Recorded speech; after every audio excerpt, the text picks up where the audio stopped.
लोकतंत्र है और अधिकांश देशों में आप देख सकते हैं कि लोकतंत्र को ही सरकार का तरीका चुना गया है। लोकतंत्र ही है, मेजरली डेमोक्रेसी है पूरी दुनिया में। तो डेमोक्रेसी में जो शीर्ष नेतृत्व है वो चुनकर आता है, ठीक है ना। और उन शीर्ष नेतृत्व के द्वारा जो प्लानिंग की जाती है, स्ट्रेटजी बनाई जाती है, स्ट्रेटजी और प्लानिंग का क्यों किन चीज़ों के लिए की जाती है? लोक सेवाओं को प्रदान करने के लिए। अब इन लोक सेवाओं को नीचे प्रदान करने का काम होता है एग्जीक्यूटिव का, कार्यपालिका का। तो ये कार्यपालिका वास्तव में इन संसाधनों पर पूरी तरह से नियंत्रण रखती है। कंट्रोल कार्यपालिका के हाथ में होता है। प्लानिंग सरकार ने का जो उच्च स्तर का हायर एक्लन पे जो बैठे हुए हैं, मिनिस्टर्स हैं, अधिकारी हैं, सांसद हैं, विधायक हैं, वो नीतियां बनाकर प्लानिंग करके संसाधनों का एलोकेशन कर देते हैं नीचे अलग अलग विभागों में, अलग अलग सेक्टर्स में। और उस एलोकेशन के होने के बाद संसाधन है वास्तव में वो नीचे कार्यपालिका के हाथ में होते। इस कार्यपालिका को मेजरली पब्लिक सर्वेंट्स कहा जाता है और सिविल सर्वेंट्स, ठीक है। नीचे जो कार्यपालिका होती है वो कार्यपालिका भी पूरी तरह से ब्यूरोक्रेटिक नहीं होती। उस कार्यपालिका में भी एक प्रयास किया जाता है कि डेमोक्रेसी का पर्याप्त प्रभाव दिखाई दे। आप नीचे के स्तर पर जब कार्यपालिका को देखेंगे तो हमें ये दिखाई देगा कि नीचे के स्तर पर, नीचे का स्तर क्या है? जिला स्तर, जिले के स्तर पर, और उसके नीचे आएंगे तो तहसील है, ब्लॉक है। इन स्तरों पर भी डेमोक्रेसी को लाने का प्रयास किया गया है।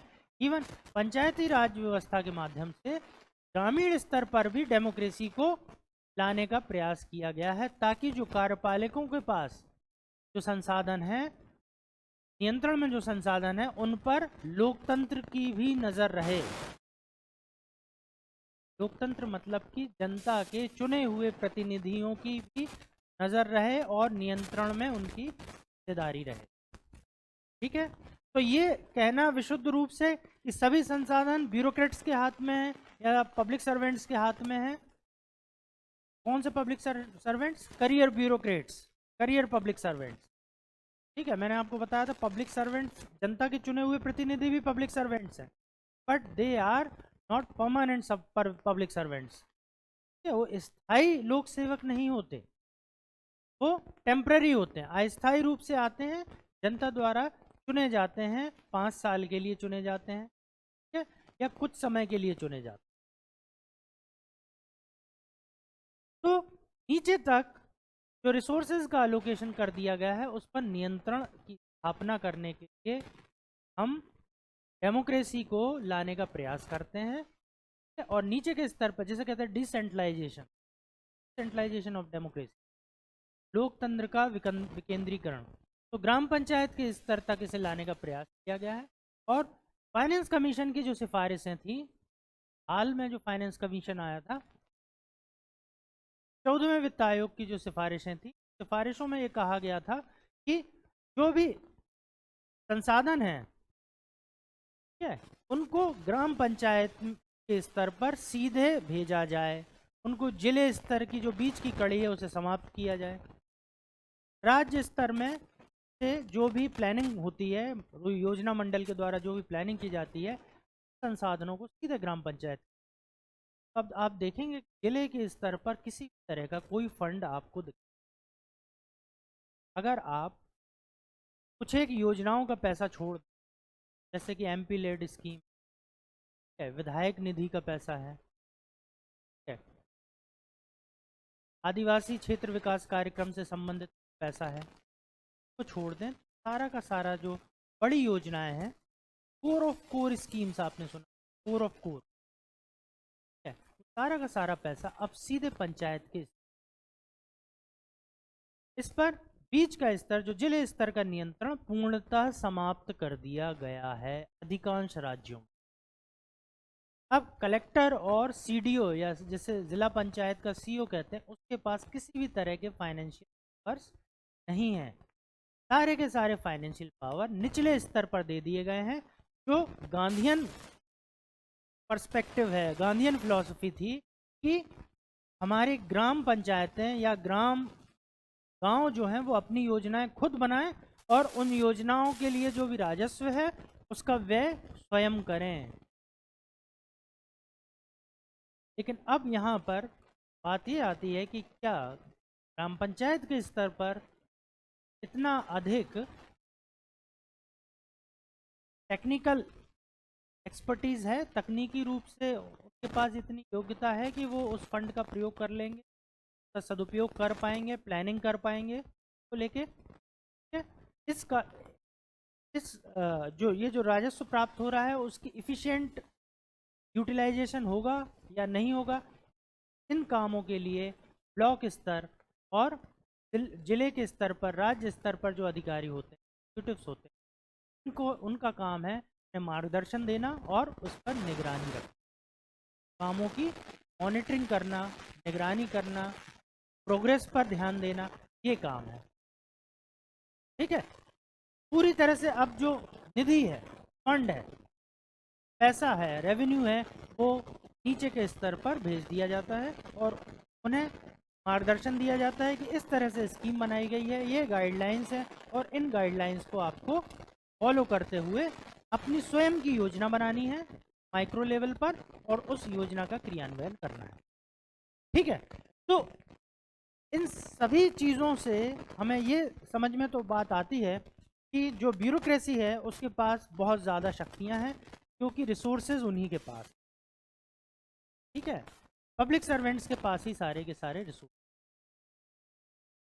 और अगर डायरेक्टली उनके पास फाइनेंशियल पावर्स नहीं है तो उनके पास नियंत्रणकारी शक्तियां बहुत अधिक हैं, है ना, जिसके आधार पर वो इन संसाधनों को नियंत्रित करते हैं। संसाधनों का खर्च किस तरह होना है उस पर उसको नियंत्रित करते हैं। ठीक है, डायरेक्टली और इनडायरेक्टली। अब इन संसाधनों का जो परिमाण होता है, मैग्नीट्यूड होता है, वो छोटा मोटा नहीं होता। अगर हम जिले स्तर की बात करें तो एक स्कीम है, आप लोगों ने सुना होगा, मनरेगा। एवरेज एक जिले में आप सोचिए कि कितना पैसा, कितना फंड व्यय किया जाता होगा मनरेगा।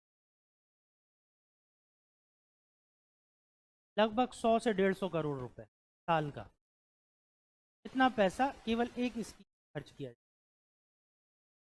100 से 150 करोड़ का कॉर्पस कोई छोटा कॉर्पस नहीं होता। एक स्कीम की बात चल रही है, एक पर्टिकुलर विभाग की। इस तरह की बहुत सारी स्कीम्स चलती हैं।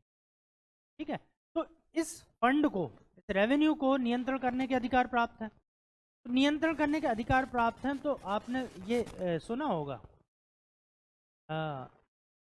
कौटिल्य की एक प्रसिद्ध कि लोक सेवक जिसके पास तिजोरी की चाबी है, ट्रेजरी का जो मालिक है लोक सेवक है, तो वो उस तिजोरी में से धन की चोरी ना करे, यह संभव नहीं है।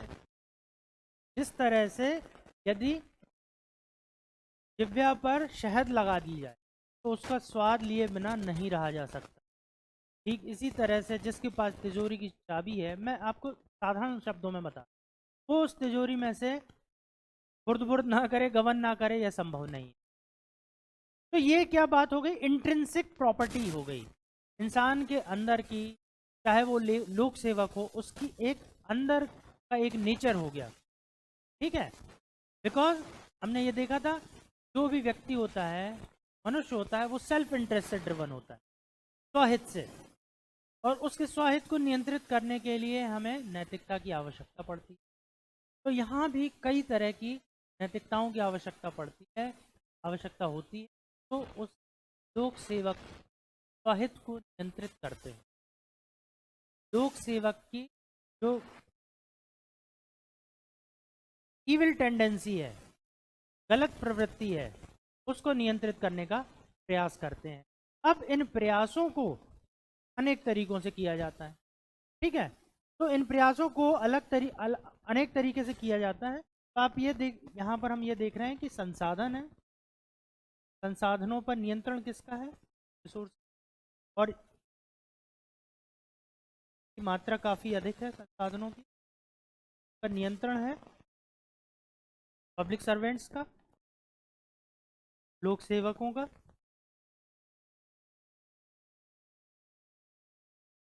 लोक सेवकों का इन पर नियंत्रण है। तो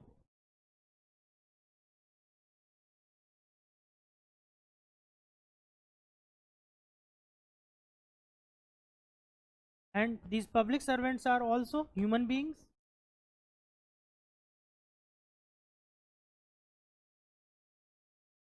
ये भी मानव हैं और स्वाहित से संचालित होते हैं।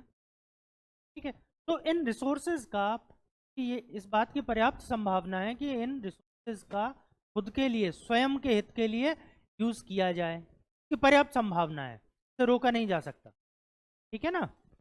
तो इसको रोकने के लिए अकाउंटेबिलिटी,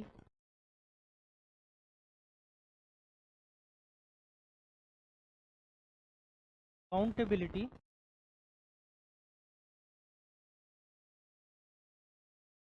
जवाबदेही सुनिश्चित की जाना आवश्यक है। और ये जवाबदेही सुनिश्चित करने के कई तरीके हो सकते हैं।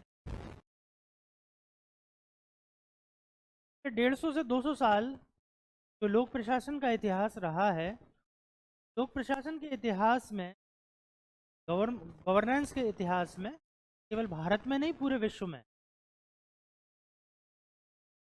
इतिहास में अकाउंटेबिलिटी को फिक्स करने के कई तरीके इजाद किए गए। ठीक है, भारत में भी वही तरीके अपनाए जाते हैं। हमें लोक प्रशासन विरासत में अंग्रेजों से मिला। तो ये जो अकाउंटेबिलिटी, इसको फिक्स करने के कई तरीके लाए गए। में से एक तरीका, ये आसान सा तरीका था, वो था नियम बना दो, कानून बना दो। ठीक है, कठोर कानून बना दो कि जो भी लोक संसाधनों का दुरुपयोग करता हुआ पाया जाएगा, उसके विरुद्ध कड़ी कार्रवाई की जाए। ठीक है, तो बहुत सारे नियम कानून बना दिए गए, रेगुलेशन, नियम बना दिए। अब ये प्रारंभ में ये नियम उन योजनाओं या संसाधनों का व्यय किस तरह से किया जाना है उससे संबंधित थे। क्या थे कि ये जो संसाधन है, इन संसाधनों का व्यय इस तरह से किया जाना है, और जो भी व्यय है उसका लेखा जोखा इस तरह से किया जाना है, डॉक्यूमेंटेशन। मैं बहुत ज़्यादा टेक्निकल शब्दों में आपको नहीं बता रहा हूँ, नोट्स में, बुक्स में को टेक्निकल तरीके से बताया गया है। ठीक है, आपको तकनीकी शब्दों का ही उपयोग करना है। ठीक है, मैं केवल समझाने के लिए आपको आसान बात बता रहा हूँ। वहाँ पर बहुत तकनीकी रूप से मैंने लिखा है, बहुत सारी परिभाषाएं लिखी हैं, आप वहाँ देख सकते हैं। यहाँ पर केवल समझने का प्रयास कीजिए। तो इन संसाधनों से के उपयोग से संबंधित रूल्स रेगुलेशन, लेकिन इन संसाधनों का नियंत्रण जिनके पास है, उनको किस तरह से कंट्रोल करेंगे, इससे संबंधित कोई नियम नहीं थे आरंभ में, 1960 के दशक में। ठीक है, जोर शोर से यह बात उठाई जाने लगी कि लोक सेवकों के आचरण को भी तो नियंत्रित करना आवश्यक है। जैसे कि कौटिल्य का कहना है, जिसके हाथ में तिजोरी की चाबी है वो चोरी किए बिना नहीं रह सकता, खजाने की चोरी किए बिना वह नहीं रह सकता। तो उसके आचरण को किस तरह से नियंत्रित करें, के लिए रूल्स रेगुलेशंस बनाने की बात हुई। तो 1964 में पहली बार आचरण संहिता लाई गई केंद्रीय सिविल सेवकों के लिए। ठीक है, इसे कहते हैं केंद्रीय सिविल सेवकों के लिए आचरण संहिता लाई गई 1964।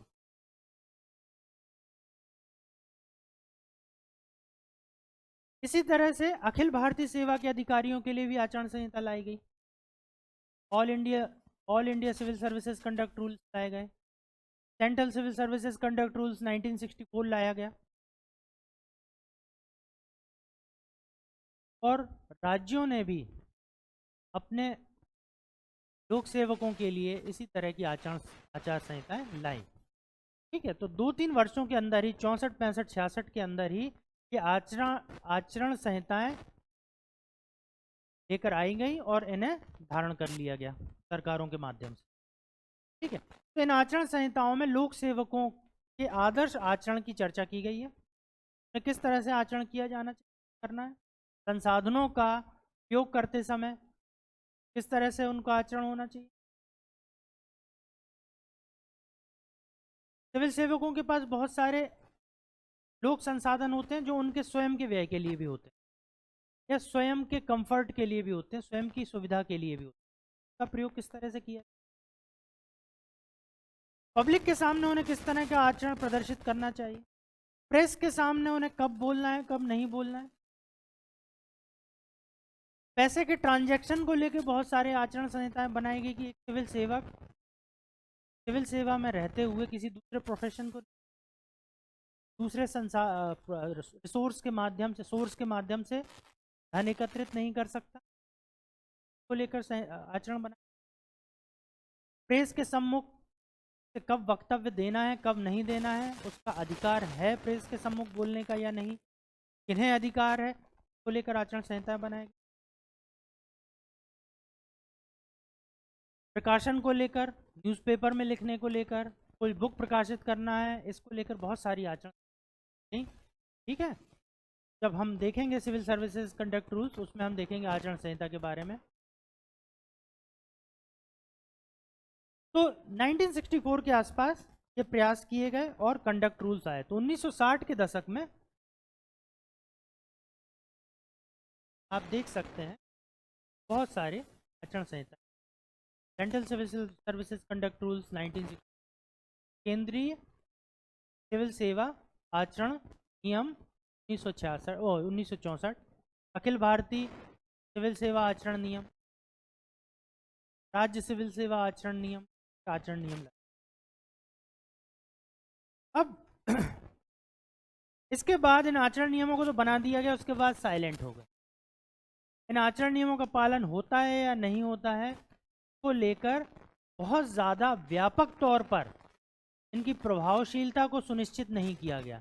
हाँ, लेकिन इन आचरणों का पालन ना करता हुआ पाए जाने पर कुछ विरलतम मामलों में, कोई मामला अगर उछल गया और ऐसा पाया जाता है तो सिविल सेवकों पर समय समय पर कार्रवाइयाँ हुई हैं।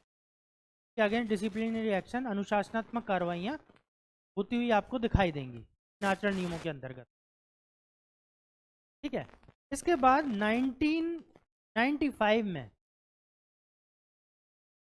नोलन कमेटी की स्थापना गई इंग्लैंड में। नोलन कमेटी 1994 में नोलन कमेटी की स्थापना की गई और 1995 में नोलन कमेटी अपनी रिपोर्ट सबमिट कर दी जो सिविल सेवकों में आदर्श मूल्यों से संबंधित। इस रिपोर्ट में सिविल सेवकों के लिए कौन से आदर्श मूल्य होने चाहिए उन्हें नोलन ने बताया था, इस कमेटी ने बताया था 1990। नोलन कमेटी, ये प्रश्न आ चुका है, नोलन कमेटी की सिफारिशें भी हम आगे देखेंगे।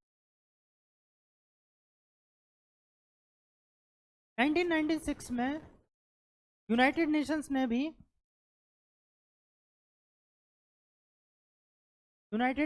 भी संयुक्त राष्ट्र ने भी लोक सेवकों के लिए अंतर्राष्ट्रीय आचरण संहिता की बात की।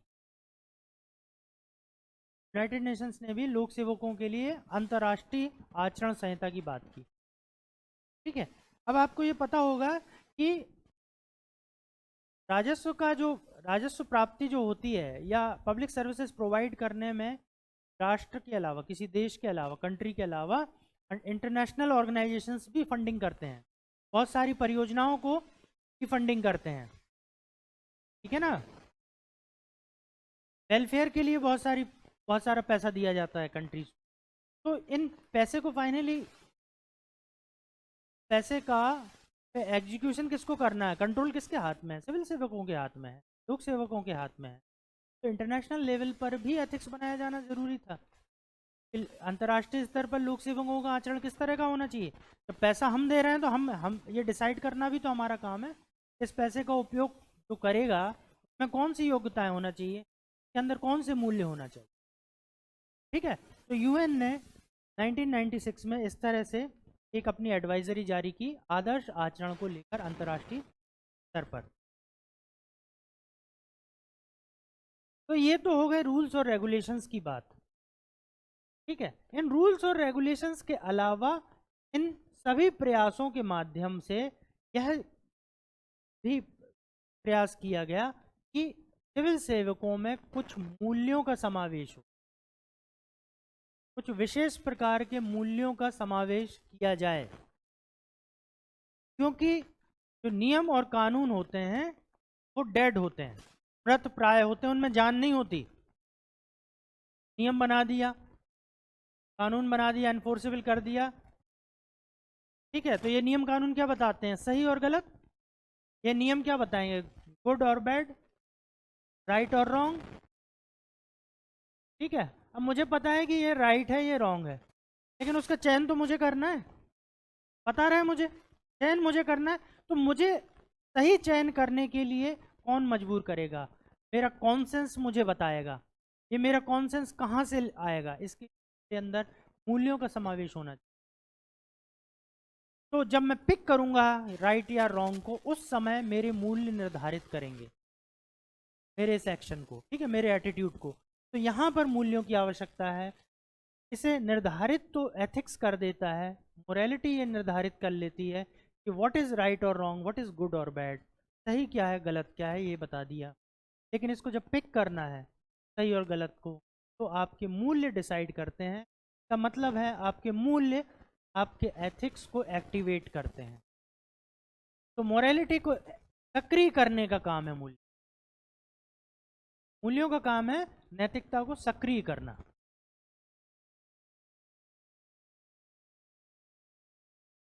यहाँ तक कोई कंफ्यूजन?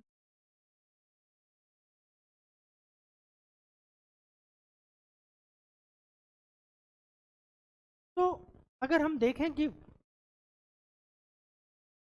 जनरल तौर पे जेनरिक वे में हम देखें कि किस तरह के मूल्य होना चाहिए एक लोक सेवक, तो लोक सेवक जो जनता के पैसे को नियंत्रित करता है और उस पैसे को किस तरह से खर्च किया जाना है, ठीक है, ये पूरा का पूरा नियंत्रण उसके पास है। तो फिर उसके अंदर कौन कौन से मूल्य होने चाहिए सिविल सेवक के अंदर? तो सबसे पहला मूल्य जो सबसे ज़्यादा इंपॉर्टेंट, दैट इज जिम्मेदारी का भाव। उसके अंदर एक रिस्पॉन्सिबिलिटी, सेंस ऑफ रिस्पॉन्सिबिलिटी या सेंस ऑफ अकाउंटेबिलिटी होना चाहिए, जिम्मेदारी का भाव होना चाहिए उसका। अगर जेनरिक तौर पर देखें हम, सामान्य कौन से गुण होना चाहिए, सामान्य गुणों की बात करें तो जिम्मेदारी का भाव होना चाहिए,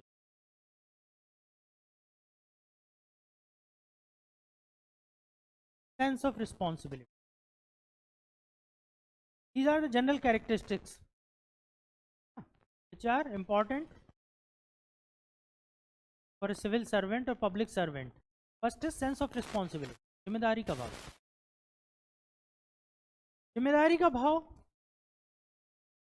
सेंस ऑफ रिस्पॉन्सिबिलिटी जब तक नहीं आएगी तब तक आप ऑप्टिमम यूटिलाइजेशन नहीं कर पाएंगे संसाधनों का। आपको पैसा दे दिया, आपको टारगेट दे दिया, कई बार टारगेट मॉनेटरी टर्म में होते हैं कि आपको किसी योजना के अंतर्गत 10 करोड़ रुपए क्वार्टरली व्यय करना है, मंथली आपका टारगेट हो गया इतना है, सीजनल टारगेट होता है, मानसून के दौरान आपको कम पैसा खर्च करना है, फिर इस सीज़न में आपको ज़्यादा पैसा खर्च करना है, ठीक है। तो इस तरह से स्कीम के जो टारगेट्स है फिक्स किए जाते हैं।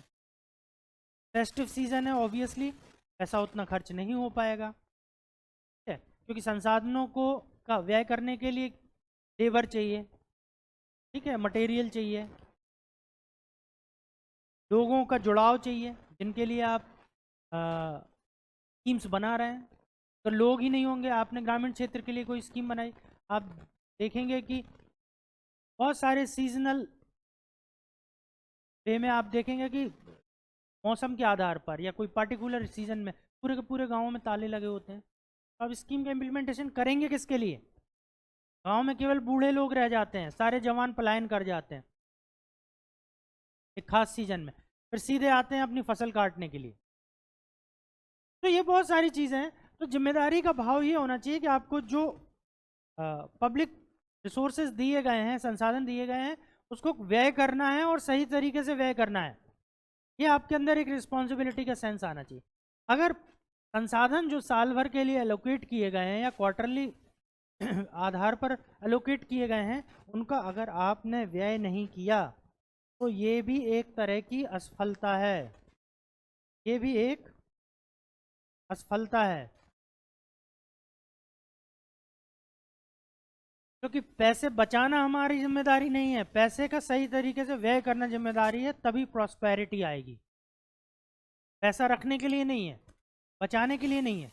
ठीक है, बहुत सारे लोक सेवकों को लगता है मैंने सरकार का पैसा बचा लिया। भाई सरकार का पैसा बचाने के लिए थोड़ी था, उसको तो सही जगह पे खर्च करके असेट्स बनाने थे ताकि समृद्धि हो सके, विकास हो सके। ठीक है, तो ये जिम्मेदारी का भाव सर्वाधिक इंपॉर्टेंट है। सेकंड, सिविल सेवकों के में जो एक इंपॉर्टेंट गुण होना चाहिए वो होना चाहिए संवाद स्थापित करने की कला। To establish communication, art of establishing communication, संवाद स्थापित करना। यहाँ संवाद का मतलब ये नहीं है कि बातचीत करना, संवाद का अर्थ है यहाँ पर कि जो भी स्कीम है या जिस भी प्रयोजन के लिए लोक धन है, लोक निधि है, उस लोक निधि के पीछे की, व्यय करने के पीछे की सरकार की मंशा क्या है, फिलॉसफी क्या है, उस दर्शन को पब्लिक तक पहुंचाना, अपने अधीनस्थों तक पहुंचाना। क्योंकि फिलॉसफी अगर उसके पीछे की आप नहीं बता पाएंगे, कम्युनिकेट नहीं कर पाएंगे, तो इसके पूरे चांस हैं कि उस धन का दुरुपयोग होगा, या हो सकता है कि वो आइडल पड़ा रहा है, उसका उपयोग ही ना हो।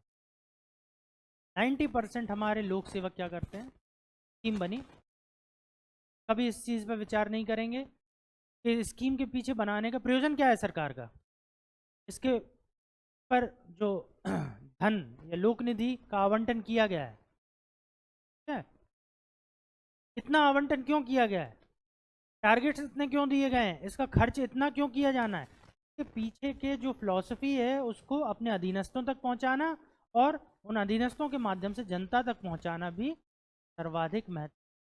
क्योंकि जब तक लोक भागीदारी नहीं होगी तब तक कोई भी योजना सफल नहीं हो। तो संवाद स्थापित करने की कला सर्वाधिक महत्वपूर्ण है, और इसमें जो परसुएसिव कम्युनिकेशन है वो सर्वाधिक महत्वपूर्ण होता है। परसुएसिव कम्युनिकेशन हमने इस पर चर्चा भी की है, हमने इस पर चर्चा की है, यहाँ पर फिर से इस पर बात करने की आवश्यकता है।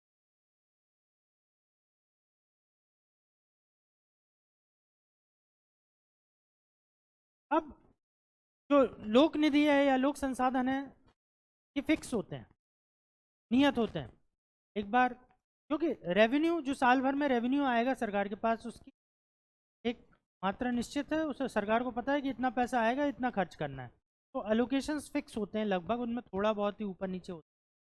तो इस एलोकेशन को के आधार पर आपको मैक्सिमम यूटिलाइजेशन करना है एलोकेशन का।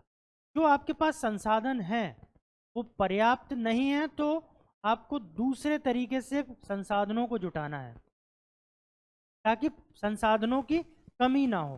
तो जो भी उपलब्ध संसाधन है, जो भी अवेलेबल रिसोर्सेज हैं, उपलब्ध संसाधनों को, साधनों का मैक्सिमम अधिकतम उपयोग, ठीक है, और संसाधनों में वृद्धि करने का प्रयास करना। अब ये वृद्धि करने का प्रयास करना, ठीक है, तो उपलब्ध संसाधनों का अधिकतम maximum utilisation of the available resources and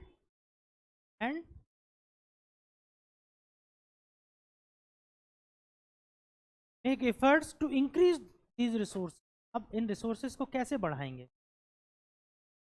ठीक है, अभी तो मैंने आपसे कहा कि संसाधन तो नियत है, नियत है संसाधन, तो उसमें बढ़ाने की बात ठीक है, उसका मैक्सिमम यूटिलाइजेशन करना, ये बात तो समझ में आती है, दुरुपयोग नहीं होना चाहिए, ज़्यादा से ज़्यादा इसके आउटपुट निकले, ऐसे टिकाऊ असेट्स बने, ठीक है, ये नहीं कि रोड बना दी, एक बारिश हुई रोड धुल गई।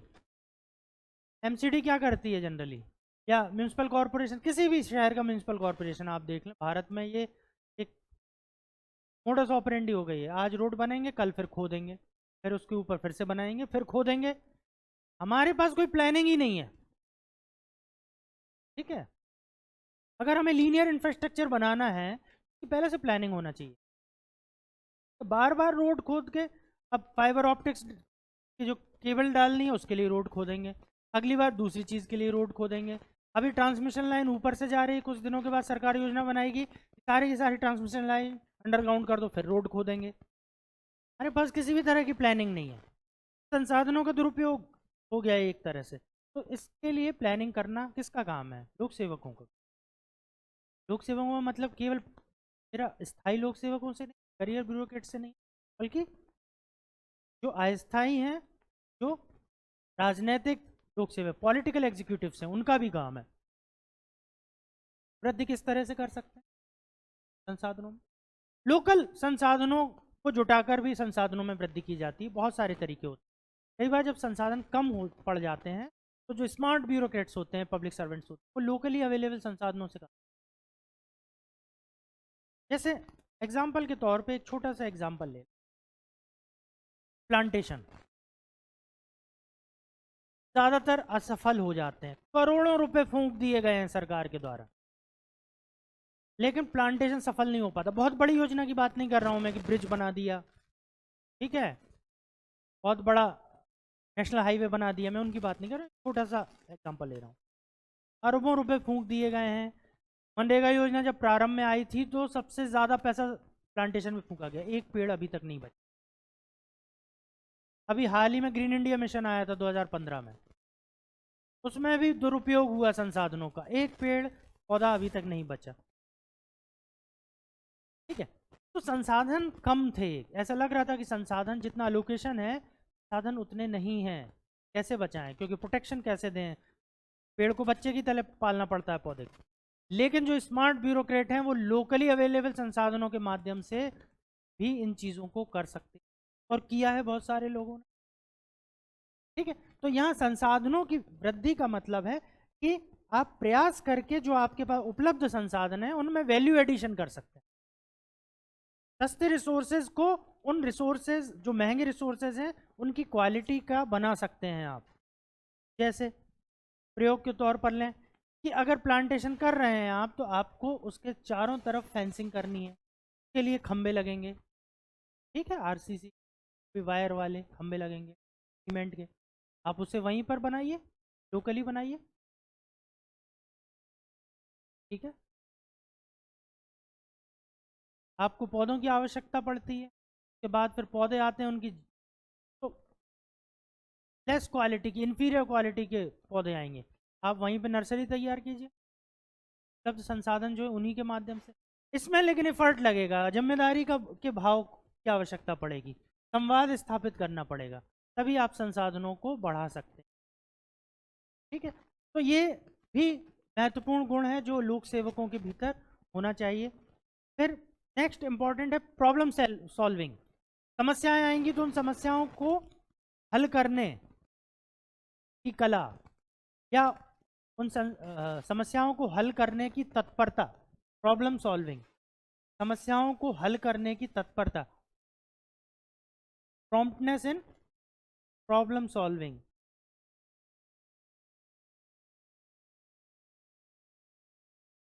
लोक सेवाओं के वितरण में अनेक तरह की समस्याएं आती हैं, ठीक है, क्योंकि मैंने आपको बताया कि human being self interest driven होता है। तो केवल लोक सेवकों के अंदर मूल्य होने से काम नहीं चलेगा, पिल्फरेज, लीकेज की पर्याप्त संभावनाएं होती हैं, ठीक है। जिन लोगों के लिए आप योजना बना रहे हैं उनके द्वारा चोरी की संभावनाएं काफ़ी होती हैं, लीकेज की काफ़ी संभावनाएं होती हैं। आप सड़क बनाने के लिए वहाँ पर जो भी मटेरियल रखेंगे हो सकता है कि रात में वो चोरी हो जाए मटेरियल, सभी लोग अपने अपने घर पे ले जाएंगे, वो भी रोकना है, ठीक है ना। तो ये प्रॉब्लम सॉल्विंग, इस तरह की कई समस्याएं आ जाएंगी, तो ये प्रॉब्लम सॉल्विंग भी बहुत इंपॉर्टेंट गुण होना चाहिए। आवश्यकता क्या है जनता की, उन आवश्यकताओं के अनुसार संसाधनों का बंटवारा करना, किसे आवश्यकता है, कौन एलिजिबल है, इसका निर्धारण करना भी आवश्यक है, इसके गुण भी होने चाहिए। जैसे उदाहरण के तौर पर ले लें, socio economic caste census, SEC, socio economic caste census, सामाजिक आर्थिक जाति जनगणना की गई। जनगणना के आधार पर बहुत सारा एसईसी का डेटा जनरेट किया गया है केंद्र सरकार के, ठीक है। एसईसी के डेटा के माध्यम से ही अब बीपीएल, पहले जो है किसी भी स्कीम के लिए जो एलिजिबिलिटी क्राइटेरिया होता था वो बीपीएल होता था, आप लोगों ने सुना होगा, लो पॉवर्टी लाइन।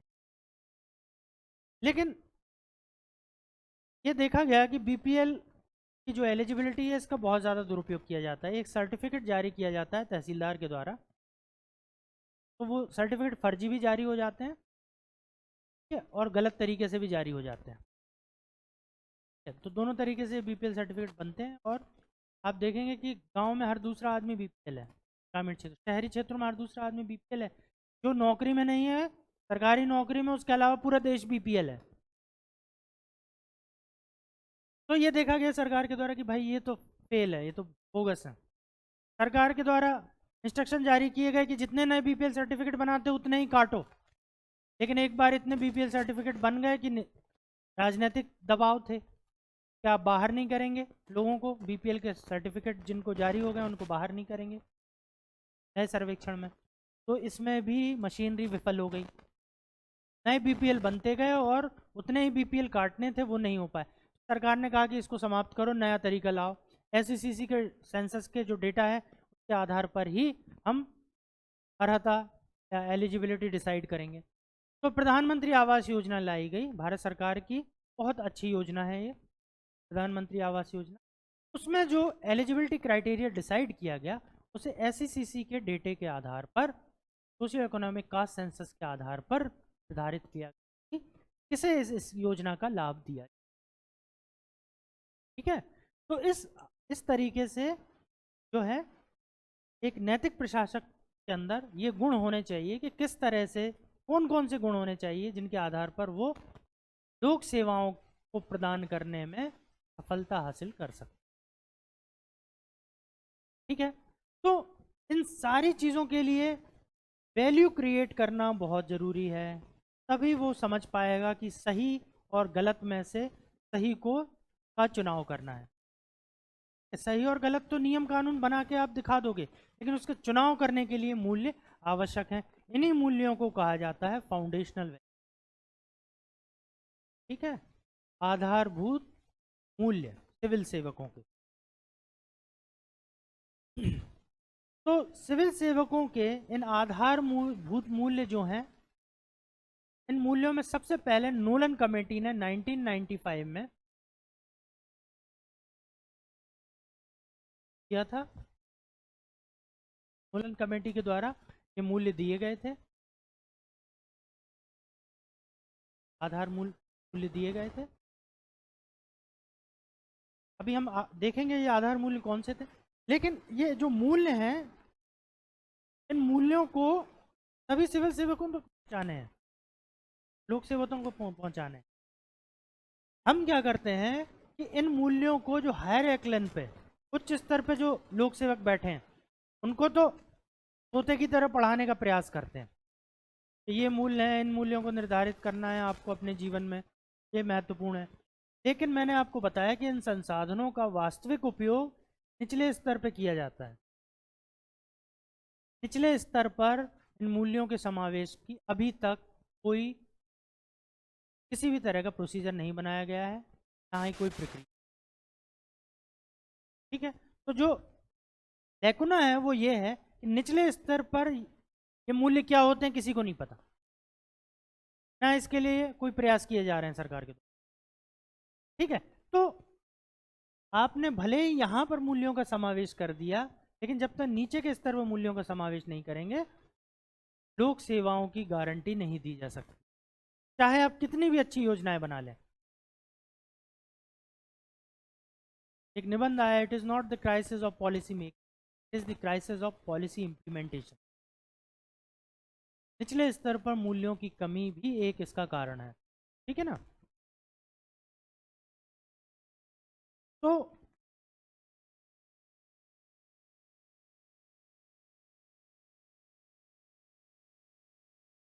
ये नोलन कमेटी ने जो मूल्य दिए थे, महत्वपूर्ण मूल्य दिए थे, मूल्यों में सबसे पहला है स्वार्थहीनता, सेल्फलेसनेस। ये एक प्रश्न आ चुका है। सत्यनिष्ठा, इंटीग्रिटी,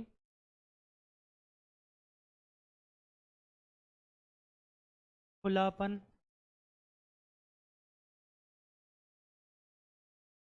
ओपननेस, ईमानदारी, ऑनेस्टी।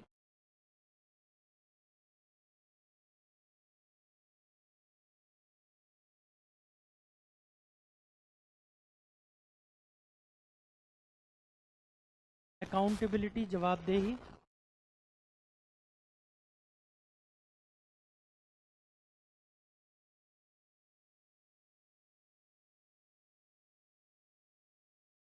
जवाबदेही, वस्तुनिष्ठता, ऑब्जेक्टिविटी,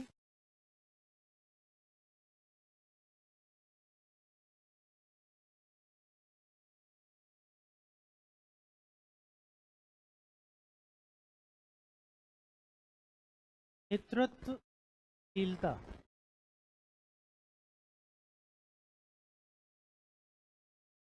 लीडरशिप।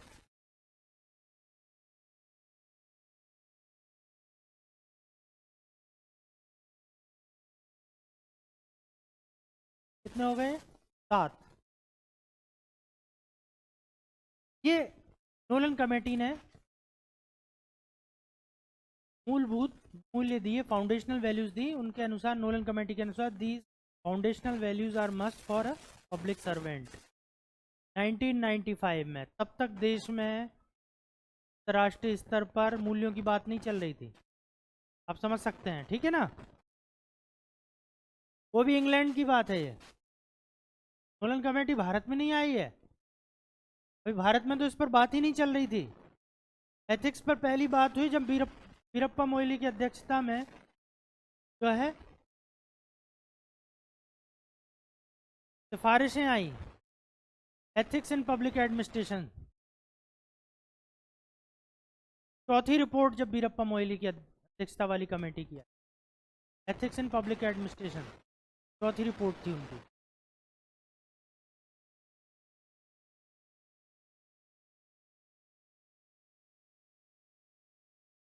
स्वार्थहीनता की बात करें हम, व्हाट इज सेल्फलेसनेस? जैसा कि नाम से ही पता चल रहा है कि सिविल सेवकों को स्वार्थहीन होना, जो पर्सनल इंटरेस्ट है और जो पर्सनल इंटरेस्ट का पब्लिक इंटरेस्ट से क्लैश नहीं होना चाहिए। अगर लोक सेवकों के पब्लिक इंटरेस्ट और पर्सनल इंटरेस्ट अगर पब्लिक इंटरेस्ट से क्लैश होते हैं तो ये गलत है, वहाँ पर उसको रुक जाना चाहिए। तो ये स्वार्थहीनता। सेकंड, सत्यनिष्ठा, ईमानदार, इंटीग्रिटी। या सत्यनिष्ठा, इंटीग्रिटी और ईमानदारी, देखिए ये अलग अलग मूल्य दिए गए हैं, दोनों में अंतर है सत्यनिष्ठा और ईमानदारी में। यहाँ सत्यनिष्ठा का अभिप्राय है कि लोक सेवक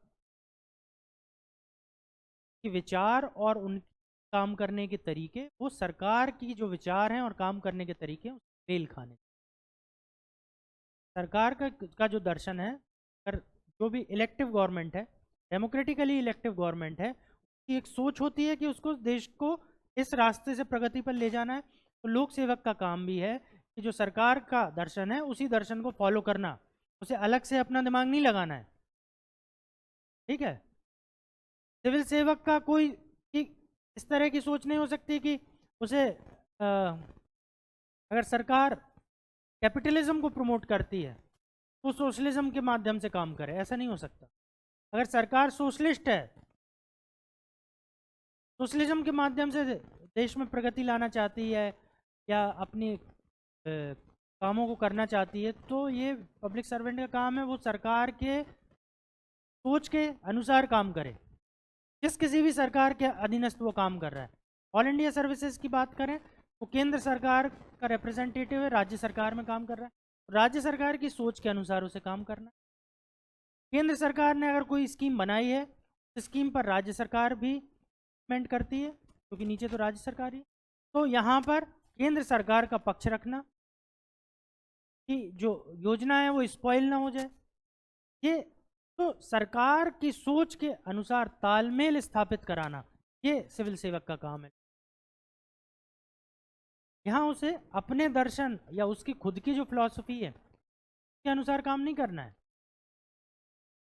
दिस इज सत्यनिष्ठा, इंटीग्रिटी। बाकी डिटेल में अभी हम आगे देखेंगे जब अलग से इंटीग्रिटी को पढ़ेंगे। खुलापन, ओपननेस। ओपननेस का मतलब है कि जो सरकार की मंशा है, जो योजना है, उसको सभी तक पहुंचाना, उसका खुलासा करना, उसमें धन का व्यय किस तरह से किया गया है, डॉक्यूमेंटेशन किस तरह से किए गए हैं, उसका खुलासा करना, लोगों से इनपुट लेना, ठीक है, और उन इनपुट को पर क्या कार्य, किस तरह से प्रक्रिया किया है, क्या प्रोसेस किया है, उस पर किस तरह से प्रॉब्लम को सॉल्व किया है, वो जनता तक पहुंचा। That is openness. ओपननेस का मतलब खुलापन, कि हमारे कार्यालय में आओ और देखो, ठीक है, हम जनता तक जाएं, उनसे वार्ता स्थापित, संवाद स्थापित करें, उनसे इनपुट लें, और जो भी लोक सेवा के लिए जो भी संसाधन है उनका अधिकतम इफेक्ट दिखाई दे, जो भी असेट्स बन रहे हैं वो टिकाऊ बने, ठीक है। इसके लिए ज़्यादा से ज़्यादा लोगों से संवाद स्थापित किया। ईमानदारी, ऑनेस्टी। ऑनेस्टी का अर्थ है जो भी लोक निधि है या लोक धन है का अपव्यय नहीं करना है, स्वयं के लिए उसका व्यय नहीं करना, अपने कंफर्ट के लिए उस धन का प्रयोग नहीं, ठीक है, ये ईमान। जवाबदेही, अकाउंटेबिलिटी। जवाबदेही, रिस्पॉन्सिबिलिटी, अकाउंटेबिलिटी, दो तरह के शब्द होते हैं। जवाबदेही, अकाउंटेबिलिटी पे पूरे हम एक लेक्चर करेंगे, लेकिन अभी हम समझ लेते हैं व्हाट इज अकाउंटेबिलिटी। अकाउंटेबिलिटी शब्द निकला है अकाउंट्स फॉर से। अकाउंट्स फॉर के लिए जिम्मेदारी, किसके लिए?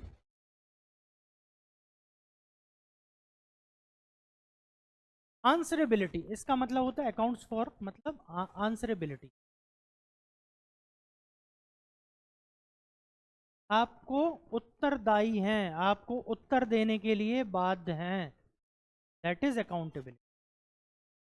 आप किसी को उत्तर देने के लिए बाध्य हैं। उत्तर किसको देना है? अब ये अकाउंटेबिलिटी अनेक आयाम है। उत्तर किसको देना है? अपने उच्च अधिकारियों को उत्तर देना है, पार्लियामेंट को उत्तर देना है, जो भी लोक निधि का व्यय कर रहा है, लोक निधि का व्यय करने वाला जो पब्लिक ऑफिस है, लोक कार्यालय है, वो कई तरीके से उत्तर देने के लिए बाध्य है। ऑडिट संस्था है, उनको उत्तर देना है।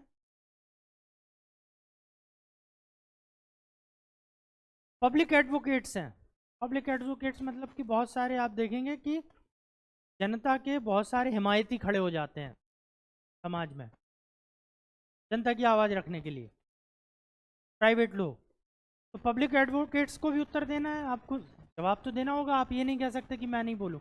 आप कौन हो सकते हैं ये पूछने? भाई वो जनता के रूप में आया है, ठीक है, नागरिक, नागरिक है वो भी एक, और नागरिक का ही एक प्रतिनिधि है, ठीक है, वो भी आपको उत्तर देना है, ये आंसरेबिलिटी।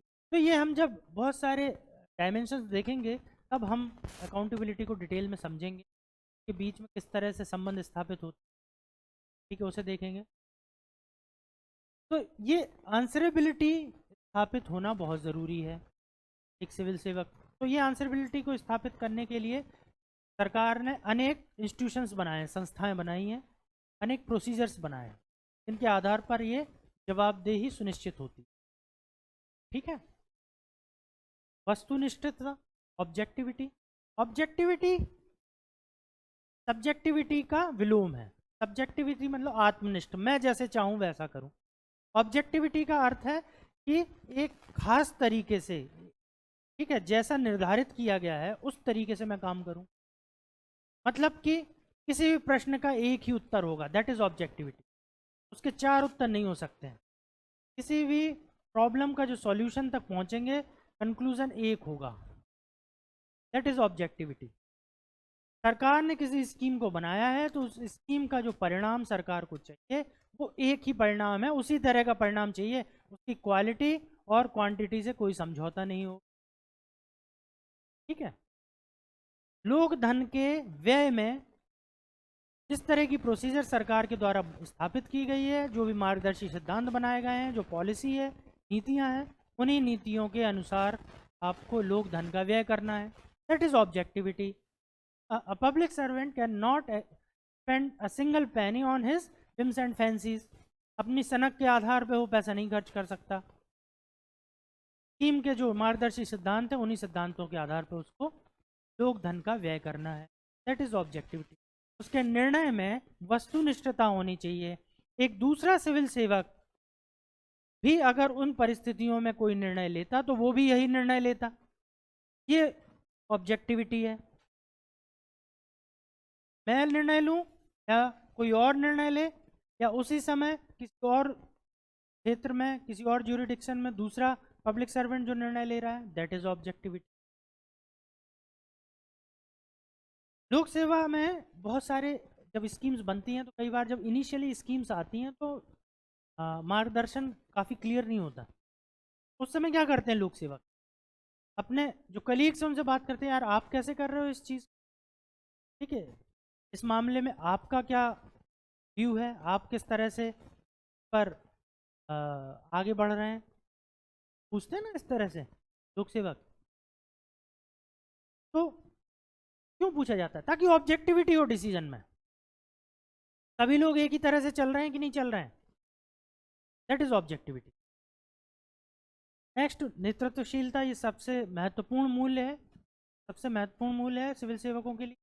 बिना नेतृत्व क्षमता के आप किसी भी सरकारी स्कीम को सफल नहीं कर सकते, किसी भी सरकारी स्कीम को सफल नहीं किया जा सकता। भारत में बहुत सारी स्कीम आई, स्वतंत्रता के बाद हजारों की संख्या में योजनाएं आई, लेकिन सफल योजनाओं का नाम लें तो आप शायद 4 या 5 योजनाएं ही गिना पाएंगे जो बहुत अधिक सफल हुई, बहुत अधिक मतलब पूर्णतः सफल हुई। जैसे मैंने बताया था, एक पल्स पोलियो अभियान भारत सरकार की सफलतम योजना, ठीक है, स्वच्छ भारत मिशन, प्रधानमंत्री आवास योजना, ये सफल योजनाएं हैं, ठीक है। डिजिटाइजेशन, डिजिटाइजेशन जो हुआ है, सफल योजनाएं हैं।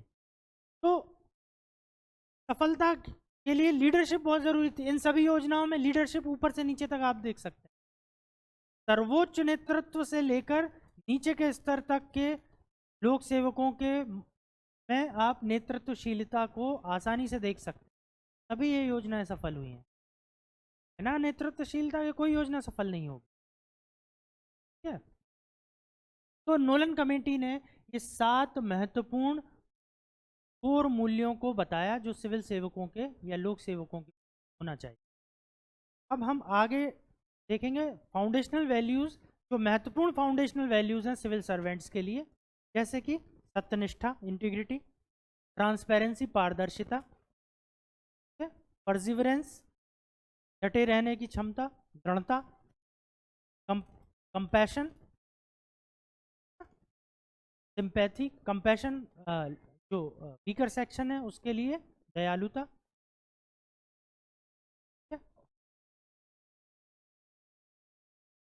Impartiality, non पार्टीसनशिप। ये जो कुछ महत्वपूर्ण वैल्यूज़ हैं इनके बारे में हम फॉर्टिट्यूड सब पर हम चर्चा करेंगे अगली क्लास, ठीक है।